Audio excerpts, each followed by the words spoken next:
विष्णु जिनका नाम है, बैकुंठ जिनका धाम है, जगत के उन पालनहार को सत सत मेरा प्रणाम है। जय श्री हरि, जय श्री राधे कृष्णा। ओम नमो भगवते वासुदेवाय नमः। ओम नमः शिवाय। हे प्रिय भक्तजनों, आप सभी को ज्येष्ठ मास कृष्ण पक्ष अपरा एकादशी की बहुत बहुत शुभकामनाएं।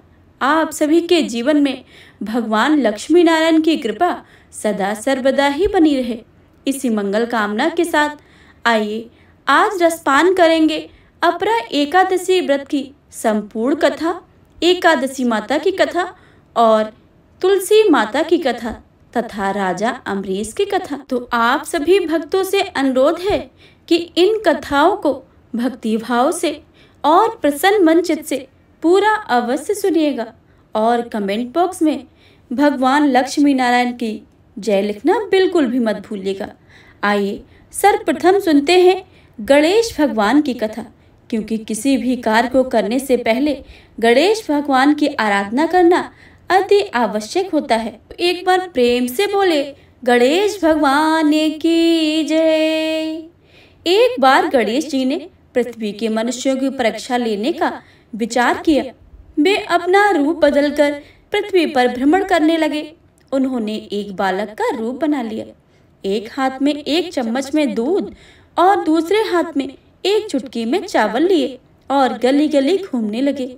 साथ ही साथ आवाज लगाते चलते जा रहे थे कि कोई मेरी खीर बना दे, कोई मेरी खीर बना दो।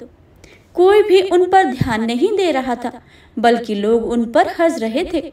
वे लगातार एक गांव के बाद दूसरे गांव इसी तरह चक्कर लगाते हुए पुकारते रहे, पर कोई खीर बनाने के लिए तैयार नहीं था। सुबह से शाम हो गई, गणेश जी लगातार घूमते रहे। एक बुढ़िया थी, शाम के वक्त अपनी झोपड़ी के बाहर बैठी हुई थी। साथ ही गणेश जी वहां से पुकारते हुए निकले कि कोई मेरी खीर बना दे, कोई मेरी खीर बना दे।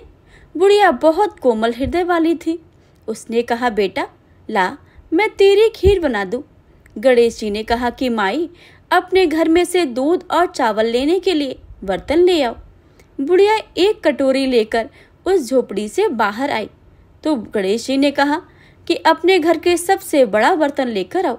बुढ़िया को थोड़ी झुंझलाहट हुई, पर उसने कहा कि चलो बच्चे का मन ही रख लेती हूँ, और अंदर जाकर वह अपने घर का सबसे बड़ा पतीला लेकर बाहर आई। जब गणेश जी ने चम्मच में से दूध पतीले में उड़ेलना शुरू किया, तब बुढ़िया के आश्चर्य की कोई सीमा ना रही। जब उसने देखा दूध से पूरा पतीला भर गया। एक के बाद एक वह बर्तन झोपड़ी से बाहर लाती गई और उसमें गणेश जी दूध भरते चले गए। इस तरह से घर के सारे बर्तन दूध से लबालब भर गए। गणेश भगवान ने बुढ़िया से कहा, मैं स्नान करके आता हूँ, तब तक तुम खीर बना लो, मैं वापस आकर खाऊंगा। बुढ़िया ने पूछा, मैं इतनी सारी खीर का क्या करूँगी? इस पर गणपत जी बोले, सारे गांव को दावत दे दो। बुढ़िया ने बड़े प्यार से मन लगाकर खीर बनाई। खीर की भीनी भीनी मीठी मीठी खुशबू चारों दिशाओं में फैल गई। खीर बनाने के बाद जब वह घर में जाकर खीर खाने को न्योता देने लगी, लोग उस पर हंस रहे थे। बुढ़िया के घर में खाने का दाना नहीं है और सारे गांव को खीर खाने की दावत दे रही है। लोगों को कौतूहल हुआ और खीर की खुशबू से लोग खिंचे चले आए। सारा गांव बुढ़िया के घर में इकट्ठा हो गया। जब बुढ़िया की बहू को दावत की बात मालूम हुई, तब वह सबसे पहले वहां पहुंची। उसने खीर से भरे पतीले को जब देखा तो उसके मुंह में पानी आ गया। उसे बड़ी जोर से भूख लगी हुई थी। उसने एक कटोरे में खीर निकाली और दरवाजे के पीछे बैठकर खाने की तैयारी करने लगी। इसी बीच एक छींटा जमीन पर गिर गया और गणपत जी का भोग लग गया और वे प्रसन्न हो गए। अब पूरे गांव को खीर खाने की दावत देकर बुढ़िया वापस अपने घर आई तो उसने देखा बालक तो वापस आ गया है। बुढ़िया ने कहा, बेटा खीर तैयार है, भोग लगा लो। गणपत जी बोले, माँ मैं तो भोग लगा चुका हूँ, मेरा पेट तो पूरी तरीके से भर गया है, मैं तो तृप्त हो गया हूँ, अब तू खा ले और अपने परिवार और गांव वाले को खिला दे। बुढ़िया ने कहा, यह तो बहुत ज्यादा है, सबका पेट भर जाएगा, इसके बाद वह बच जाएगी। उसी बची खीर को मैं क्या करूंगी? इस पर गणेश जी बोले, उस बची खीर को रात में अपने चारों ओर कोने में रख देना। बुढ़िया ने ऐसा ही किया। जब सारा गांव जी भर के खा चुका था और ढेर सारी खीर बची हुई थी, उसने उसके पात्रों को अपने घर के चारों तरफ रख दिया। सुबह उठकर उसने देखा कि पतीले में खीर के स्थान पर हीरे जवाहरात और मोती भर गए, तो वह बहुत खुश हो गई। उसकी सारी दरिद्रता दूर हो गई और वह आराम से रहने लगी। उसने गणपति जी के एक भव्य मंदिर बनवाया और साथ में एक बड़ा सा तालाब भी खुदवाया। इस तरह उसका नाम दूर दूर तक प्रसिद्ध हो गया। उस जगह वार्षिक मेले लगने लगे।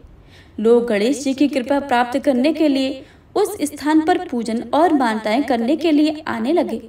गणेश जी सबकी मनोकामनाएं पूरी करने लगे। हे गणेश भगवान, जैसे आपने उस बुढ़िया पर कृपा की है, वैसे आप हम सब पर भी अपनी कृपा बनाए रखना। तो प्रेम से बोले गणेश भगवान की जय। अब आइए सुनते हैं अपरा एकादशी की संपूर्ण व्रत कथा और तुलसी माता की कथा, एकादशी माता की कथा तथा राजा अमरीश की कथा। जय श्री गणेश। ये दुष्टर कहने लगे, हे भगवान, ज्येष्ठ कृष्ण एकादशी का क्या नाम है तथा उसका महत्व क्या है, सो कृपा करके कहिए। भगवान श्री कृष्ण कहने लगे कि हे राजन, यह एकादशी अचला तथा अपरा दोनों नामों से जानी जाती है। पुराणों के अनुसार ज्येष्ठ कृष्ण पक्ष की एकादशी अपरा एकादशी है, क्योंकि यह अपार धन देने वाली है। जो मनुष्य इस व्रत को करते हैं वे संसार में प्रसिद्ध हो जाते हैं। इस दिन भगवान त्रिविक्रम की पूजा की जाती है। अपरा एकादशी व्रत के प्रभाव से ब्रह्म हत्या, भूत योनि, दूसरों की निंदा आदि के सब पाप दूर हो जाते हैं। इस व्रत को करने से पर स्त्री गमन, झूठी गवाही देना, झूठ बोलना, झूठे शास्त्र पढ़ना या बनाना, झूठा ज्योतिषी बनना तथा झूठा वैद्य बनना आदि सभी पाप नष्ट हो जाते हैं। जो क्षत्रिय युद्ध से भाग गए हैं वे नरकगामी होते हैं, परंतु अपरा एकादशी का व्रत करने से वे सभी स्वर्ग को प्राप्त होते हैं। जो शिष्य गुरु से शिक्षा ग्रहण करते हैं फिर उनकी निंदा करते हैं, वे अवश्य नरक में पड़ते हैं। मगर अपरा एकादशी का व्रत करने से वे सभी इस पाप से मुक्त हो जाते हैं। जो फल तीनों पुष्कर में कार्तिक पूर्णिमा को स्नान करने से या गंगा तट पर पितरों को पिंडदान करने से प्राप्त होता है, वही अपरा एकादशी का व्रत करने से प्राप्त होता है। मकर के सूर्य में प्रयागराज के स्नान से, शिवरात्रि का व्रत करने से, सिंहराज के बृहस्पति में गोमती नदी के स्नान से, कुंभ में केदारनाथ के दर्शन या बद्रीनाथ के दर्शन, सूर्य ग्रहण में कुरुक्षेत्र के स्नान से, स्वर्ण दान करने से अथवा अर्ध प्रसूत गोदान से जो फल मिलता है वही फल अपरा एकादशी के व्रत करने से मिलता है। यह व्रत पाप रूपी वृक्ष को काटने के लिए कुल्हाड़ी रूप है, पाप रूपी ईंधन को जलाने के लिए अग्नि, पाप रूपी अंधकार को मिटाने के लिए सूर्य के समान, मृगों को मारने के लिए सिंह के समान। अतः मनुष्य को पापों से डरते हुए इस व्रत को अवश्य ही करना चाहिए।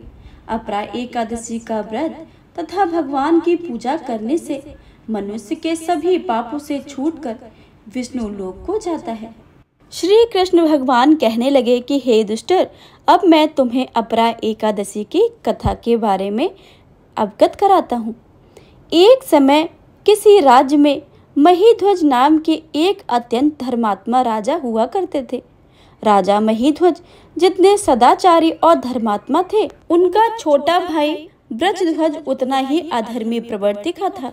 ब्रजध्वज मन ही मन अपने बड़े भाई राजा महीध्वज से द्वेष रखता था और उनकी हत्या करने के लिए षड्यंत्र रचता रहता था। एक बार पापी ब्रजध्वज अवसर पाकर अपने भाई महीध्वज की हत्या कर उन्हें जंगल में फिकवा देता है और खुद राजा बनकर राज करने लगता है। इस अकाल मृत्यु के कारण राजा महीध्वज को प्रेत योनि में रहना पड़ता है। वहाँ उसी जंगल में पीपल के पेड़ पर प्रेत रूप में रहने लगते हैं। उनकी मृत्यु के पश्चात ब्रजध्वज अपनी प्रजा पर अत्याचार और दुराचार शुरू कर देता है। साथ ही महीध्वज भी प्रेत बनकर जंगल के रास्ते में आने वाले सभी लोगों को सताने लगते हैं। लेकिन उनके द्वारा किए गए पुण्य कर्मों का फल जल्द ही उन्हें प्राप्त होता है। एक दिन अचानक धौम्य नामक ऋषि उस जंगल से गुजरते हैं और अपने मजबूत तपोबल से वे राजा महीध्वज की सारी आपबीती जान लेते हैं और उनकी सहायता करने सोचते हैं। सर्वप्रथम ऋषि धौम्य राजा महीध्वज के प्रेत को पीपल के पेड़ से उतारकर उन्हें परलोक विद्या का उपदेश देते हैं। दयालु ऋषि राजा महीध्वज को प्रेत योनि से मुक्ति दिलाने के लिए स्वयं ही अपरा एकादशी का व्रत करते हैं और उसका संपूर्ण पुण्य फल प्रेत रूपी राजा को अर्पित कर देते हैं।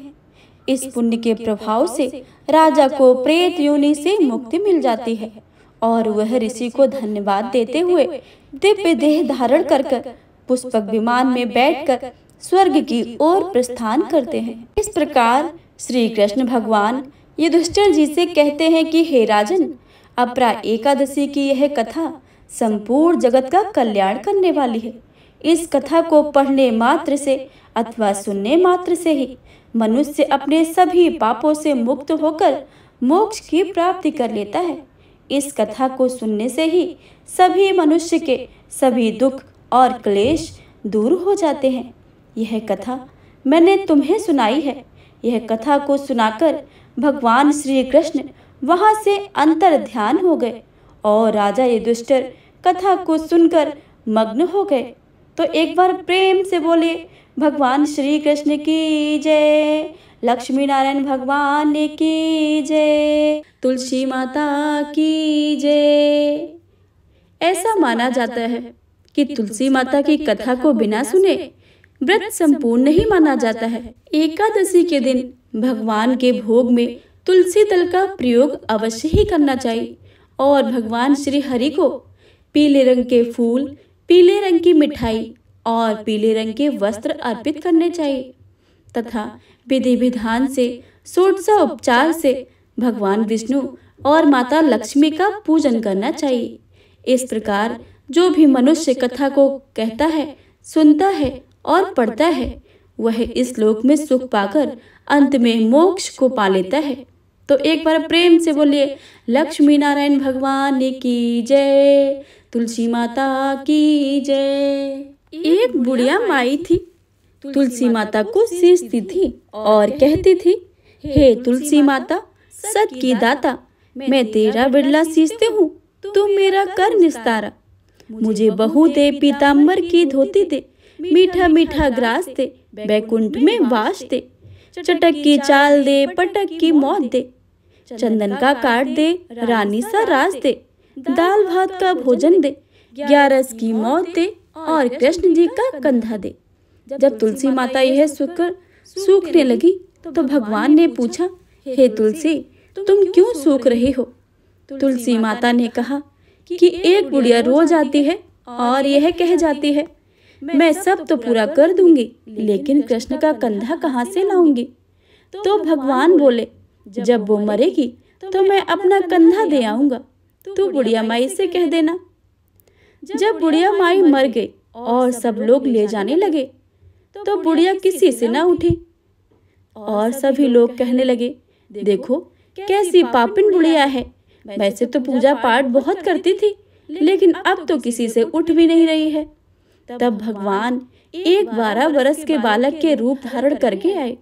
बालक ने कहा कि मैं भी कुछ कान में कहूंगा बुढ़िया के, शायद वो उठ जाएगी। तो सभी लोग कहने लगे कि हाँ भाई, इसको भी कहने दो, शायद बुढ़िया उठ जाए। तो बालक ने कान में कहा, हे बुढ़िया माई, मन की निकाल ले, पीताम्बर की धोती ले, मीठा मीठा ग्रास ले, बैकुंठ का वास ले, चटक की चाल ले और पटक की मौत ले, कृष्ण जी का कंधा ले। यह सुनकर बुढ़िया माई हल्की हो गई। भगवान कृष्ण ने कंधा दिया और बुढ़िया माई को मुक्ति मिल गई। हे तुलसी माता, जैसे बुढ़िया माई को मुक्ति दी है वैसे ही सबको देना। एक बार प्रेम से बोले तुलसी माता की जय। प्राचीन समय की बात है। राजा नाभाग के अम्बरीश नामक एक प्रतापी पुत्र थे। वे बड़े वीर, बुद्धिमान व तपस्वी राजा थे। वे जानते थे कि जिस धन वैभव के लोभ में पड़कर प्राणी घोर नरक में जाते हैं वह कुछ ही दिनों को सुख है। इसलिए उनका मन सदैव भगवत भक्ति में व दीनों की सेवा में लगा रहता था। राज अभिषेक के बाद राजा अम्बरीश ने अनेक यज्ञ करके भगवान विष्णु की पूजा उपासना की, जिन्होंने प्रसन्न होकर उनकी रक्षा के लिए अपने सुदर्शन चक्र को नियुक्त किया। एक बार अम्बरीश ने अपनी पत्नी के साथ द्वादशी प्रधान एकादशी व्रत का निश्चय किया। उन्होंने भगवान विष्णु का पूजन किया और ब्राह्मणों को अन्न धन का भरपूर दान दिया। तभी वहां दुर्वासा ऋषि का आगमन हो गया।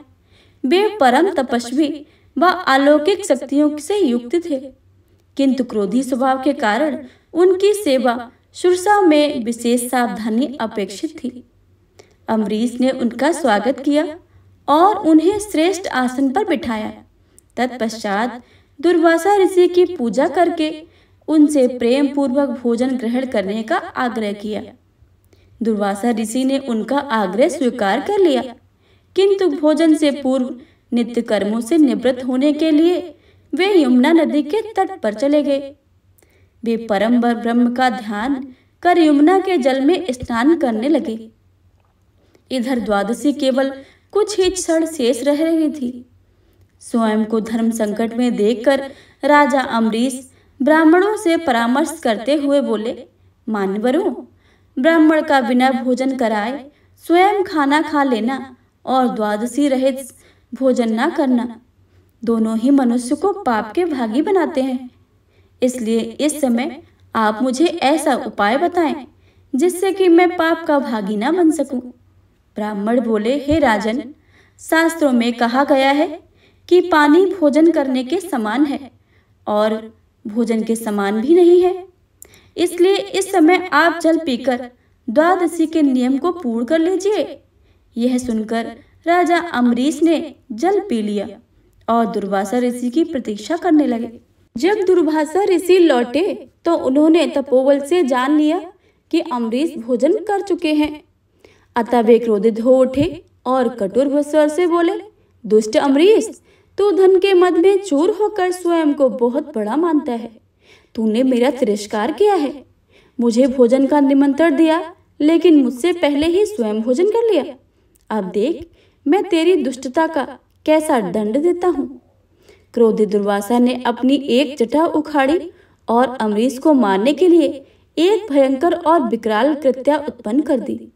कृत्या तलवार लेकर अम्बरीश की ओर बढ़ी, किंतु वे बिना विचलित हुए मन ही मन भगवान विष्णु का स्मरण करते रहे। जैसे ही कृत्या ने उनके ऊपर आक्रमण करना चाहा, अम्बरीश की रक्षा सुदर्शन चक्र सक्रिय हो गया और पल भर में उसने कृत्या को जलाकर भस्म कर दिया। जब दुर्वासा ऋषि ने देखा कि चक्र तेजी से उन्हीं के ओर बढ़ रहा था, तो वे भयभीत हो गए। अपने प्राणों की रक्षा करने के लिए वे आकाश, पाताल और पृथ्वी, समुद्र, पर्वत, वन आदि अनेक स्थानों पर शरण लेने गए, किंतु सुदर्शन चक्र ने उनका पीछा नहीं छोड़ा। घबराकर उन्होंने ब्रह्मा जी से रक्षा की गुहार लगाई। ब्रह्मा जी प्रकट हुए, किंतु असमर्थ होकर बोले, वत्स, भगवान विष्णु द्वारा बनाए गए नियमों में मैं बंधा हुआ हूँ। प्रजापति, इंद्र, सूर्य आदि सभी देवगण भी इन नियमों का उल्लंघन नहीं कर सकते हैं। हम नारायण की आज्ञा के अनुसार ही सृष्टि के प्राणियों का कल्याण करते हैं। इस प्रकार भगवान विष्णु के भक्त के शत्रु की रक्षा करना हमारे वश में नहीं है। ब्रह्मा जी की बातों से निराश होकर दुर्वासा ऋषि भगवान शंकर के पास में गए। पूरा वृतांत सुनाने के बाद महादेव जी ने उन्हें समझाया, हे ऋषिवर, यह सुदर्शन चक्र अपने विष्णु भगवान का शस्त्र है जो उनके भक्तजनों की रक्षा करता है। इसका तेज सभी के लिए असहनीय है। अतः उचित होगा कि आप स्वयं भगवान विष्णु के शरण में ही जाएं। केवल वे ही इस दिव्य शस्त्र से आपकी रक्षा कर सकते हैं और आपका मंगल हो सकता है। वहां से भी निराश होकर दुर्वासा ऋषि भगवान विष्णु के शरण में पहुंचे। उनके चरणों में गिरकर सिर नवाकर दया की गुहार लगाई। आर्त स्वर से दुर्वासा ऋषि बोले, भगवान मैं आपका अपराधी हूँ। आपके प्रभाव से अनभिज्ञ होकर मैंने आपके परम भक्त अम्बरीश को मारने का प्रयास किया। हे दयानिधि, कृपा करके मेरी दुष्टता को क्षमा करें, प्राणों की रक्षा कीजिए। भगवान नारायण ने दुर्वासा ऋषि को उठाया और समझाया, मुनिवर मैं सर्वदा भक्तों के अधीन हूँ। मेरे सीधे साधे भक्तों ने अपने प्रेम वश में मुझे बांध रखा है। भक्तों का एकमात्र आश्रय मैं ही हूँ। अतः मैं स्वयं अपने व देवी लक्ष्मी से भी बढ़कर अपने भक्तों को चाहता हूँ। जो भक्त अपने बंधु बांधव और समस्त भोग विलास त्याग कर मेरी शरण में आ गए हैं, उन्हें किसी प्रकार छोड़ने का कोई विचार कदापि नहीं कर सकता हूँ। यदि आप इस विपत्ति से बचना चाहते हैं तो मेरे परम भक्त अम्बरीश के पास ही जाइए। उनके प्रसन्न होने पर आपकी कठिनाइयां अवश्य ही दूर हो जाएंगी। भगवान नारायण की सलाह पाकर दुर्वासा ऋषि अम्बरीश के पास पहुंचे और अपने अपराध के लिए क्षमा मांगने लगे। परम तपस्वी महर्षि दुर्वासा की यह दुर्दशा देखकर अम्बरीश को अत्यंत दुख हुआ। उन्होंने सुदर्शन चक्र की स्तुति और प्रार्थना करके पूर्व आग्रह किया कि वह वहां लौट जाएं।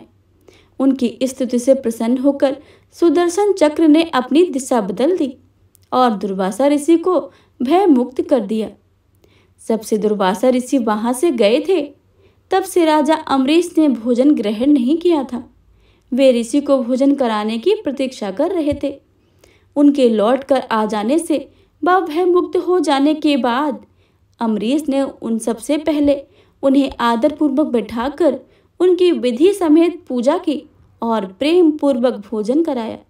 राजा के इस व्यवहार से ऋषि दुर्वासा अत्यंत प्रसन्न हुए और उन्हें अनेका आशीर्वाद देकर वहां से विदा हुए। एक बार प्रेम से बोले शिव शंकर भोलेनाथ की जय, भगवान लक्ष्मी नारायण की जय, राधा कृष्ण भगवान की जय, एकादशी माता की जय। एकादशी माता की आरती। ओम जय एकादशी जय एकादशी जय एकादशी माता, विष्णु पूजा व्रत को धारण कर शक्ति मुक्ति पाता। ओम जय एकादशी माता, तेरे नाम गिनाऊं देवी भक्ति प्रदान करनी, गण गौरव की देनी माता शास्त्रों में वर्णी। ओम जय एकादशी जय एकादशी जय एकादशी माता, विष्णु पूजा व्रत को धारण कर शक्ति मुक्ति पाता। मार्गशीर्ष के कृष्ण पक्ष की उत्पन्ना विश्वतारिणी जन्मी, शुक्ल पक्ष में होए मोक्षदा मुक्तिदाता बने आई। ओम जय एकादशी माता, पौष के कृष्ण पक्ष की सफला नामक है, शुक्ल पक्ष में होए पुत्रदा आनंद अधिक रहे। ओम जय एकादशी माता, नाम सट तिला माघ मास में कृष्ण पक्ष आवे, शुक्ल पक्ष में जया कहावे विजय सदा पावे। ओम जय एकादशी माता, विजया फागुन कृष्ण पक्ष में शुक्ला आमल की, पाप मोचनी कृष्ण पक्ष में चैत्र महाबल की। ओम जय एकादशी माता, चैत्र शुक्ल में नाम कामदा धन देने वाली, नाम बरथनी कृष्ण पक्ष में वैशाख महावाली। ओम जय एकादशी माता, शुक्ल पक्ष में होए मोहनी अपराजिष्ट कृष्ण पक्षी, नाम निर्जला सब सुख करनी शुक्ल पक्ष रखी। ओम जय एकादशी माता। योगिनी नाम आषाढ़ में जानो, कृष्ण पक्ष करनी। देवशैनी नाम कहायो, शुक्ल पक्ष धरनी। ओम जय एकादशी माता। कामिका श्रावण मास में आवे, कृष्ण पक्ष कहिए। श्रावण शुक्ला होए पवित्र, आनंद से रहिए। ओम जय एकादशी माता। अजा भाद्रपद कृष्ण पक्ष की परिवर्तनी शुक्ला। इंद्रा अश्विनी कृष्ण पक्ष में व्रत से भव सागर निकला। ओम जय एकादशी माता। पापांकुशा है शुक्ल पक्ष में, आप हरन्हारी। रमा मास कार्तिक में आवे, सुखदायक भारी। ओम जय एकादशी माता। देव्योत्थानी शुक्ल पक्ष की दुखनाशक मैया। पावन मास में करूं विनती, पार करो नैया। ओम जय एकादशी माता। परमा कृष्ण पक्ष में होती, जन मंगल करनी। शुक्ल मास में होए पद्मिनी, दुख दरिद्र हरिणी। ओम जय एकादशी माता। जो कोई आरती एकादशी की भक्ति सहित गावे, जन गुरुदिता स्वर्ग का वासा, निश्चय वह पावे। ओम जय एकादशी माता। ओम जय एकादशी, जय एकादशी, जय एकादशी माता। विष्णु पूजा व्रत को धारण कर, शक्ति मुक्ति पाता। ओम जय एकादशी माता। ओम जय एकादशी माता। ओम जय एकादशी माता। प्रेम से बोलिए एकादशी माता की जय। लक्ष्मी नारायण भगवान की जय। हे प्रिय भक्तजनों, अगर आप सभी को आज की यह कथा अच्छी लगे तो वीडियो को लाइक करें, शेयर करें और कमेंट बॉक्स में एकादशी माता की, लक्ष्मी नारायण भगवान की जय लिखना बिल्कुल भी मत भूलिएगा। अगर आप सभी चैनल पर पहली बार आए हैं तो चैनल को सब्सक्राइब करके बेल आइकन को अवश्य ही दबा लें, ताकि आने वाली सभी वीडियो की जानकारी सबसे पहले आपके पास पहुंचे। मिलते हैं अगली वीडियो में, तब तक के लिए जय श्री राधे कृष्ण।